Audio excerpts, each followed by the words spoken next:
Olá pessoal, tudo bem? Aqui é o professor Edward de Física e hoje nós vamos resolver a questão número 5 da prova do ITA de 2022, a segunda fase.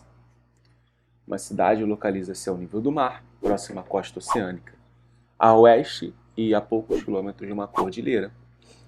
Durante o dia, uma brisa constante e úmida de ar flui da costa para a montanha. Um barômetro localizado no interior da cidade indica uma pressão de 100 kPa a 25 graus Celsius.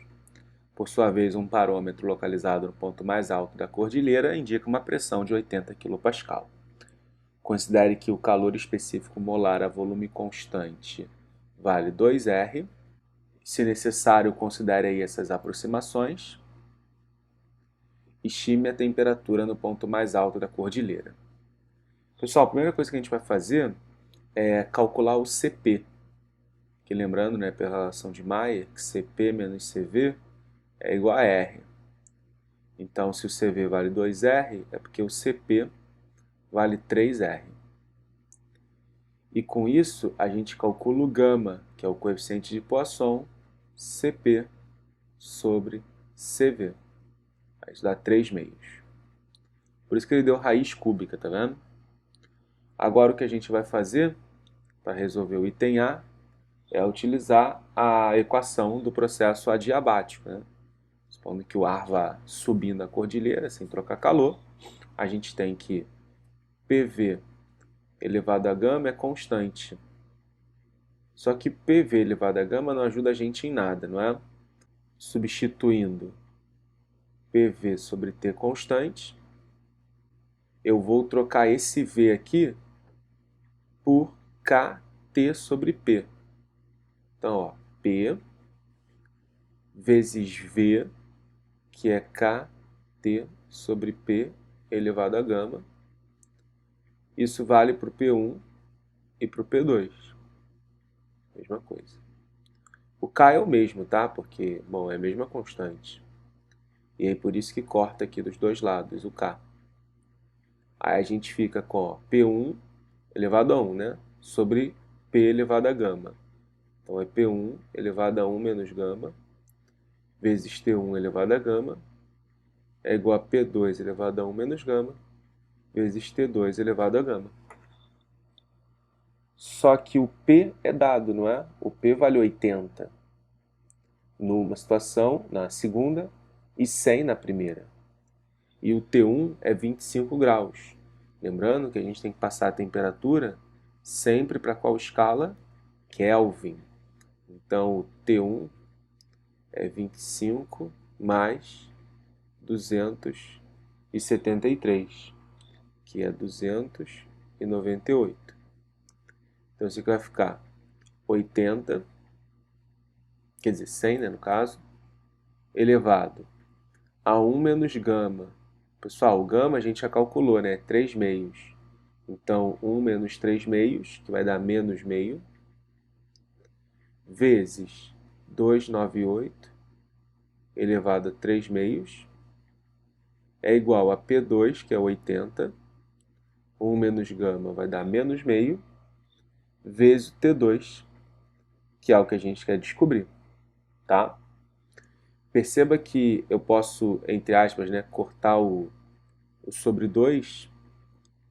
É como se eu elevasse tudo ao quadrado, tá? Então, vou cortar aqui. E aí, vou isolar o T2. Então, o T2 é raiz cúbica de 298 ao cubo. Esse 80 está desse lado dividindo, né? Vai para o outro lado multiplicando. Dividido por 100. Só que essa raiz cúbica aqui, o 298, sai da raiz, né, diretamente. O zero corta. Raiz cúbica de 8 é 2, né? Olha que sorte. 2 sobre raiz cúbica de 10, que ele disse pra gente quanto vale, é 2,15. E aí, se você fizer essa conta, eu encontrei 277,2 Kelvin, que que eu vou passar agora para graus Celsius, que é só subtrair 273, e aí você vai encontrar 4,2 graus Celsius. É uma boa estimativa, né? No alto da cordilheira, de fato, a temperatura fica mais baixa. Então esse é o item A. Letra B. Considerando uma umidade relativa de 50% ao nível do mar e 10% no ponto mais alto da cordilheira, estime o volume que precipita por hora na trajetória da brisa entre a cidade e o pico. Sabe que o fluxo médio de ar seco que alcança o topo da cordilheira é de 2 vezes 10 à nona. Pessoal, então o que a gente vai fazer é olhar primeiro para a quantidade de água, né, que a gente tem. Porque, bom, a pressão máxima de vapor a 25 graus é mais ou menos isso aqui, né? É uma estimativa. Só que na nossa temperatura de 4 graus, é mais ou menos aqui, ó. Isso significa que essa quantidade, a diferença, né, entre essa quantidade de água que precipita, não é exatamente a quantidade que está aqui, né? Porque aqui a gente vai ter que calcular ainda 50% desse total, e aqui a gente vai ter que calcular 10% do total. Isso é a pressão de água que a gente tinha na atmosfera. Pessoal, fiz uma estimativa aqui no gráfico, tá? De 3,4 para a pressão máxima de vapor a 25 graus e a 4,2 graus fiz uma estimativa aqui de 2,8, tá? Esse valor está bem, tá 0,8, quer dizer, esse valor está bem aproximado, tá? Mas pelo menos só para a gente estimar aí a conta. Então vamos começar a 25 graus. Se a pressão máxima de vapor ela é 3,4, isso aqui está em quilopascal, a pressão de fato de água, chamada de PA, é 50% disso, né? Porque ele fala que a pressão de vapor é 50%.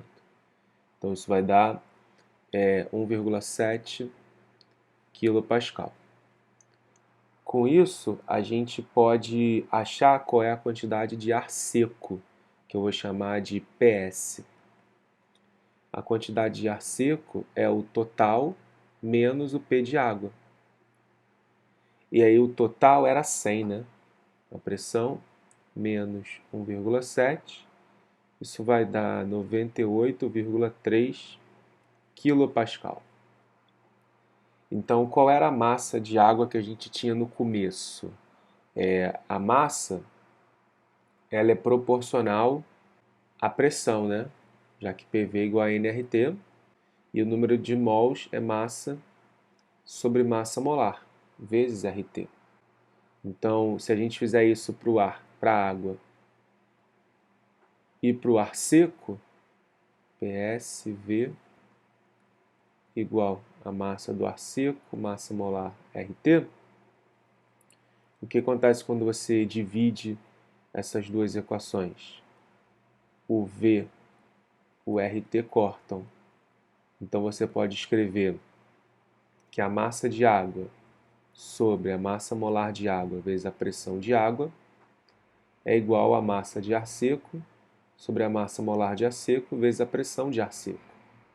E o que a gente vai fazer é escrever essa expressão duas vezes, né?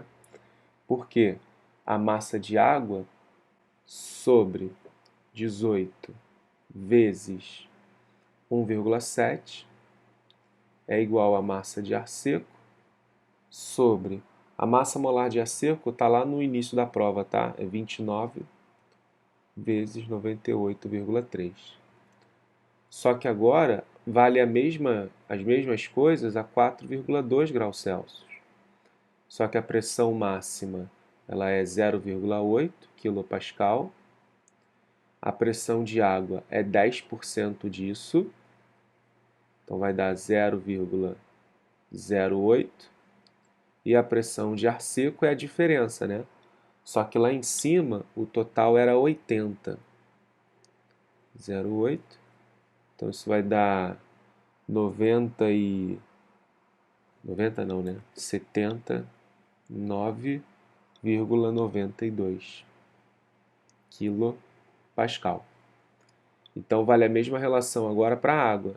Então M de água lá em cima, que eu vou chamar de linha, sobre 18 vezes 0,08 é igual a massa de ar seco, chamar de linha, quer dizer, a massa de ar seco é o que não muda, né? O que muda é a umidade, sobre 29 vezes 79,92. E aí, pessoal, a gente pode calcular isso, né? Porque essa massa aqui de ar seco, ele diz lá no enunciado que vale 2 vezes 10 a nona, isso aqui, quilogramas por hora. Então, a massa de ar aqui no início, ela vai ficar, de água no início, você vai encontrar 0,021 vezes 10 a nona, deixa esse 10 a nona aqui, tá? Quilograma por hora. Apesar de estar aqui massa, tá? Na verdade é a vazão, já que aqui está por hora também. E aí se você fizer essa conta, né, porque o ms é o mesmo valor, né, o ar seco não muda, dá 0,0012 vezes 10 a nona quilogramas por hora. E aí a massa de água é a diferença, né? Então vamos só colocar isso em notação científica direitinho. Então isso aqui vai dar 21 vezes 10, 1, 2, 3 a sexta quilograma por hora.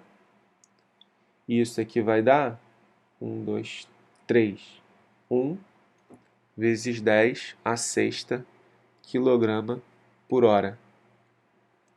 Aí a diferença de massa de água é o que precipita, né? Então 21 menos 1 vai dar 20 vezes 10 a sexta quilograma por hora. Essa é a nossa resposta da letra B. A letra C, ele quer que a gente explique qualitativamente a razão pela qual o deserto se forma no lado continental das cordilheiras. Bom, então eu vou só explicar aqui, tá? E você colocaria na hora da prova com as suas próprias palavras. Então imagina que aqui está a cordilheira e aqui está o mar. Esse ar úmido, ele vem por aqui, vem subindo. O que a gente viu? Que conforme vai subindo, ele vai precipitando, ou seja, vai caindo chuva. Quando o ar vai chegando do outro lado, ele chega cada vez mais seco. Então o que sobra aqui é ar seco. E aí fica mais fácil de formar os desertos, porque, bom, não tem umidade, por isso que ele se forma do outro lado das cordilheiras. Então espero que vocês tenham gostado. Até a próxima. Não se esqueça de se inscrever no canal, deixar o seu like se você gostou desse vídeo. Pode colocar suas dúvidas aqui nos comentários e compartilha com seus amigos para que eles vejam essa aula também. E pode me seguir lá no Instagram, @edwardfísica.